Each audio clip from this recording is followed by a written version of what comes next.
Dharma greetings. My name is Rahula, and I'm one of Bhante Candana's students.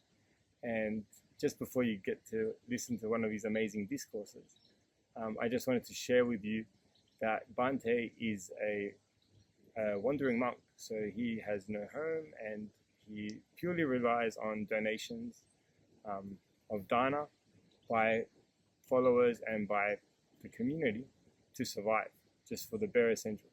So if you feel of value, please feel free to share after the video and enjoy. Thank you.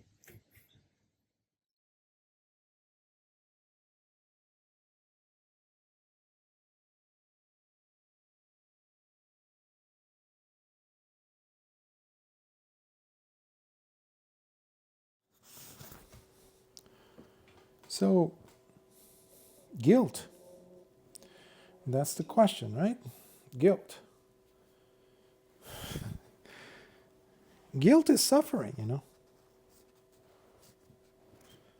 There's no ifs and buts, as they say, about it. Guilt has to do with suffering.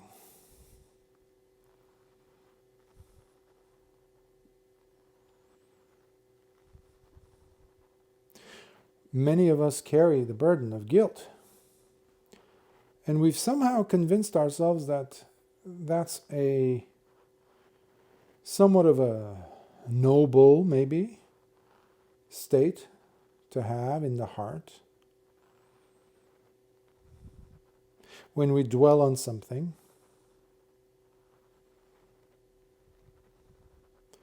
but as we are taught in the Dhamma, in Lord Buddha's teachings, we don't see guilt being paraded around as some wholesome state to be in, perpetually or anything.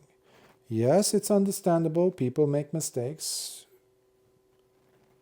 but guilt has to not extend beyond the person realizing their mistake and taking the necessary steps to ameliorate the situation by going and asking for forgiveness with their, fully, intentionally, wholeheartedly, and then doing their best to not engage in that situation again. That's it. That's the end of guilt. Otherwise, you are simply perpetuating suffering. And suffering can never be noble, by the way. It's impossible for it to be Dhamma then. Nowhere in the thousands of suttas, nowhere, discourses, thousands of discourses given by Lord Buddha and his noble disciples, do you find any place, any mention where suffering is being glorified or treated as something noble?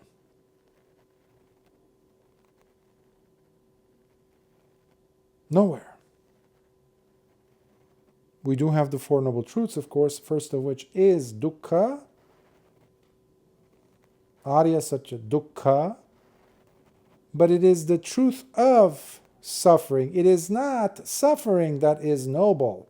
It is the truth, the understanding that there is suffering. Hence, that truth, that noble truth of the fact that there is suffering, that is the noble part, not the suffering.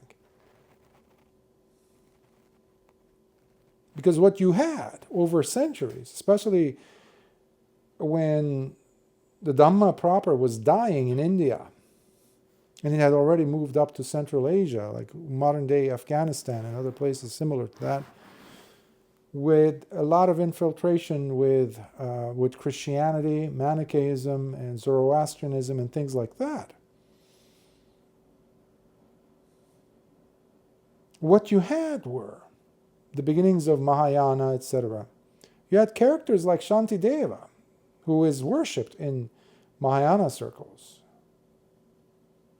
a monk in that tradition, Mahayana tradition, who wrote the book, which is they consider it a classic, Bodhicharyavatara, a classic, which is worshipped in Mahayana circles, including Vajrayana and things like that. But when you when you listen to it, when you read it, you start thinking, well, I think this sounds Christian. This sounds like some type of, what is this? Is this a mystical Christian school? Some, what is this? Because in it you see someone who claims to be a Buddhist monk talking in the language of suffering, glorifying suffering, glorifying pain, glorifying demeaning oneself, which oddly enough I had found it, I had read it when I was in the Christian monastery years earlier.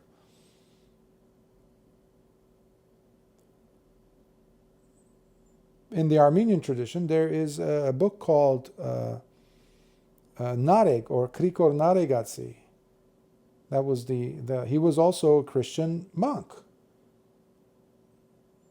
From the Middle Ages, around that, Common Era, maybe earlier, 600-700 Common Era, who had written something almost verbatim, like so similar. And I was shocked, because I'm recounting this because one of the earliest courses I had taken in Buddhism proper, while, when I had left the monastery, of course, Christian monastery, and I had come to the US, moved there to join my family, my mother and brothers, and, I was shocked to hear the professor, a Buddhist scholar, because I had no idea about Buddhism, Mahayana, Theravada, etc. And I was reading this and I was like, what is this? This does not sound Buddhist. I think this sounds Christian. From the little Buddhism that I knew there was something wrong. And lo and behold, there was another Westerner in class who got up and he basically spoke out what I was thinking. And perhaps other students were as well. He said, "I'm sorry, Professor, but there's a problem here, because this sounds eerily like, Calvinism or some other type of Christian traditional being advocated here. Yes, the motifs are different. There's Buddha, or is being mentioning in this Shantideva. So why do I emphasize this? Because you do have in our culture still today individuals who still glorify suffering and pain. And that has no place in the Dhamma.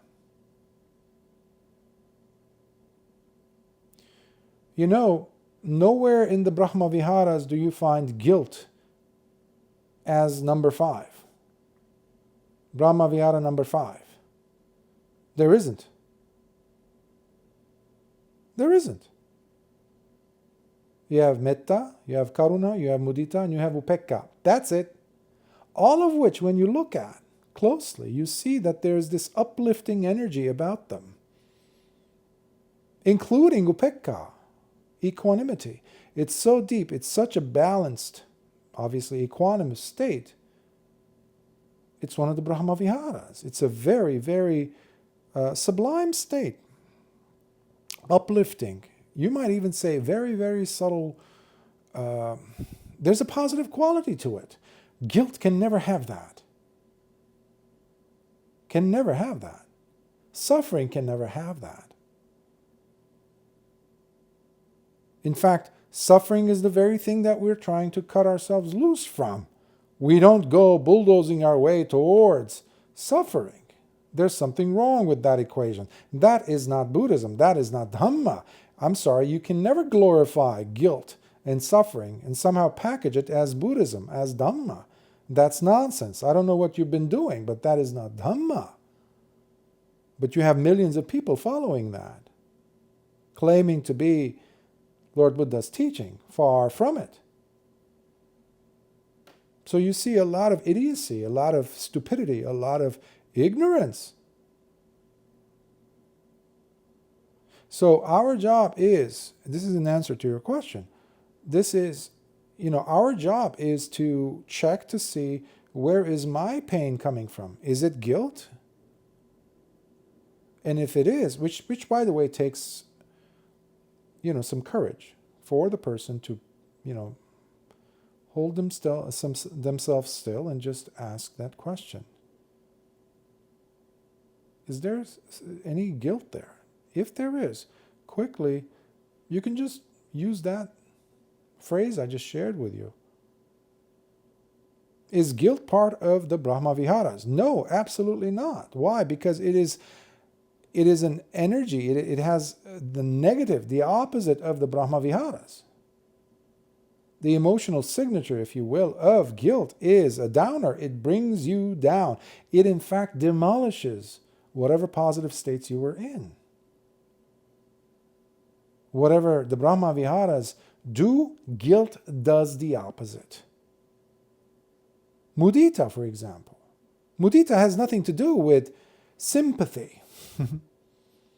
It's never about, well, I want to take on somebody else's pain and suffering. That is not true.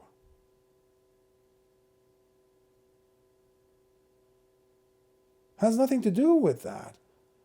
Nevertheless, you are feeling someone else's pain. There's a huge difference there. As well as their joy. So karuna, compassion, the same thing. There's an uplifting emotional quality to compassion, karuna. It is being there for someone, but not leaning into their world to take on the guilt and to validate the guilt and celebrate the guilt, because that's what we have in some traditions, and they have seeped into, because of people's ignorance and wrong representation or misrepresentation of the Dhamma over centuries, by the way, selling it as Dhamma, or even torture has become, self-torture has become showing of compassion. Burning your skin has become showing of compassion. This whole nonsense about the bodhisattva ideal, burning the skin with incense sticks, or doing hundreds of thousands of prostrations, torturing the body, as if carrying the body around for a whole lifetime is not torture enough. Feeding this body is not torture enough. So all these things are the schemes of the ego, if you will. Because it takes you away from the real work that needs to be done.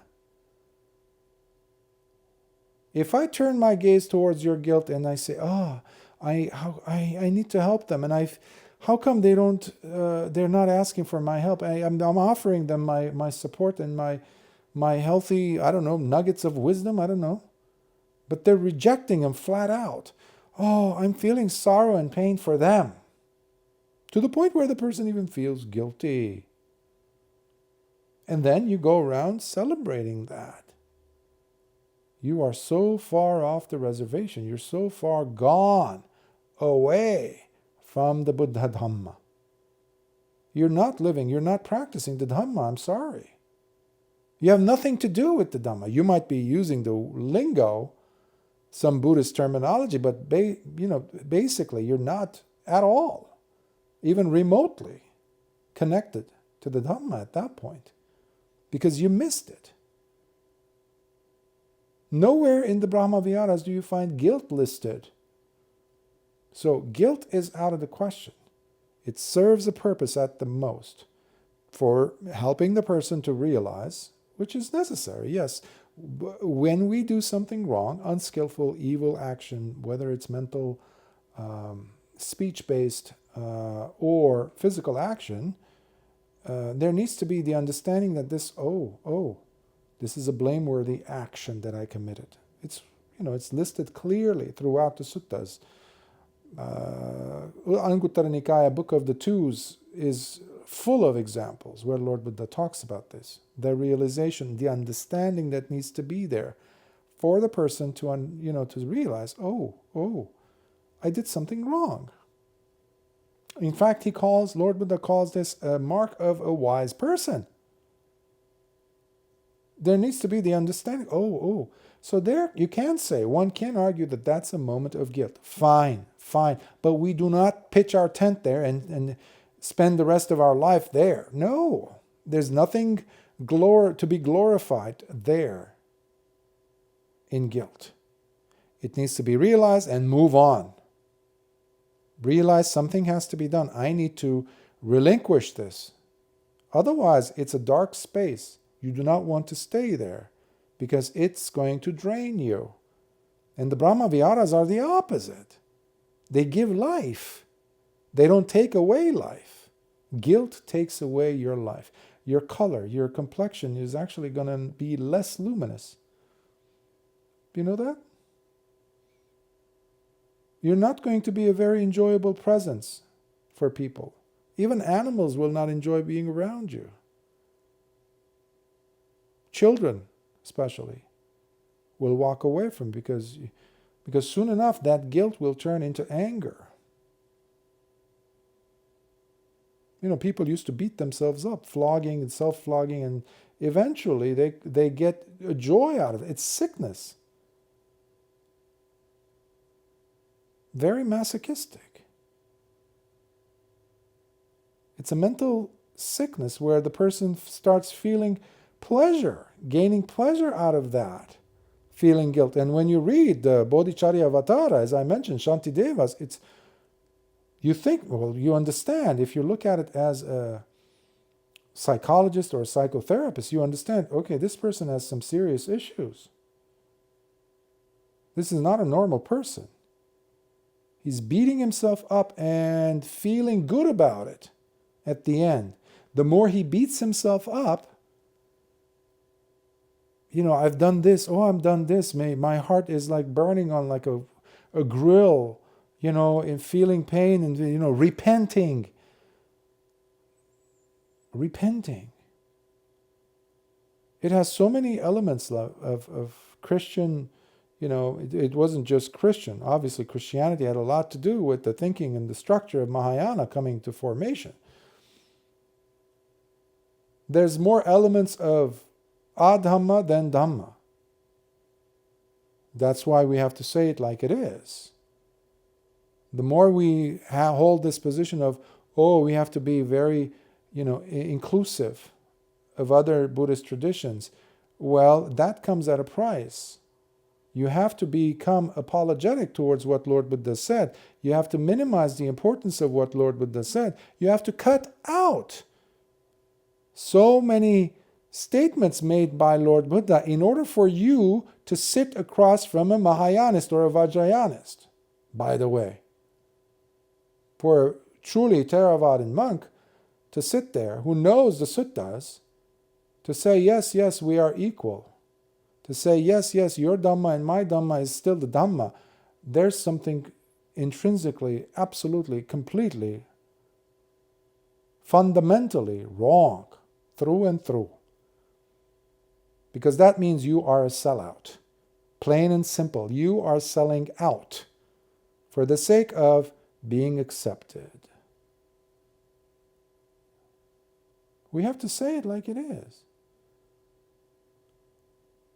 Because we see these tendencies where people, especially those who come from non-Buddhist traditions, Western culture, let's say, and the Christian influence, let's say, Christian, Jewish, or Islamic, there are these elements of guilt.